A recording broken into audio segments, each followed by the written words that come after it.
Vous êtes connecté sur haut niveau en tant que joueur, voici les deux fonctionnalités que vous pouvez faire. La première chose, vous êtes connecté sur l'agenda, vous avez votre planning ainsi que les notifications ci-dessous. La première chose que je vais vous demander quand vous serez connecté à haut niveau, ce sera de vérifier sur votre profil si toutes les informations sont les bonnes. Quand vous serez connecté sur votre profil, vous tomberez dans un premier temps sur un profil administratif. Ce profil administratif, complétez-le. Remplissez numéro de passeport, date d'expiration, date d'émission, le lieu d'émission, tout ce que vous pouvez vérifier sur vos papiers de nationalité. Remplissez bien les coordonnées, certaines se rempliront automatiquement via votre système Ovali qui est directement relié à votre licence. Au niveau de la scolarité, n'hésitez pas à tout remplir. Ce n'est pas obligatoire, mais c'est fortement conseillé. N'oubliez surtout pas de cocher en dessous l'autorisation à la CNIL et de mettre ensuite sauvegarder. La deuxième chose que je vais vous demander, c'est de vérifier sur votre profil rugby si votre parcours sportif est bien le bon, si les contacts sont bien remplis. Si ce n'est pas le cas, faites-le. Et si votre historique de club est bien en corrélation avec ce que vous avez fait dernièrement.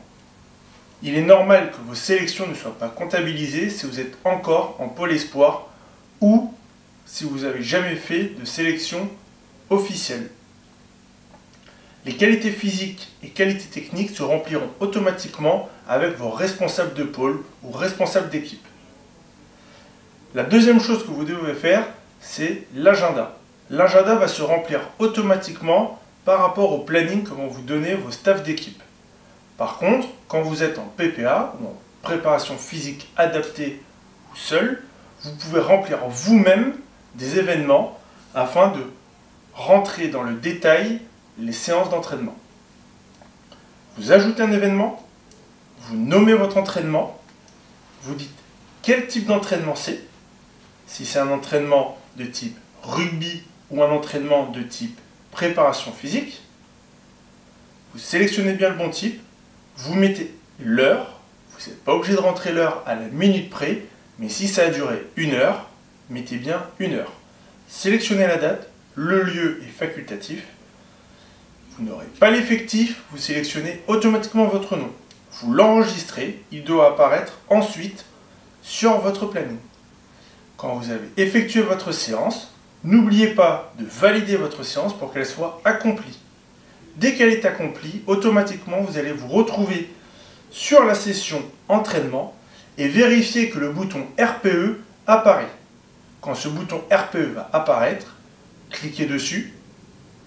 Sélectionnez la difficulté de l'entraînement entre 1 et 10. Vous avez l'échelle qui est notée dessus. Sélectionnez et validez.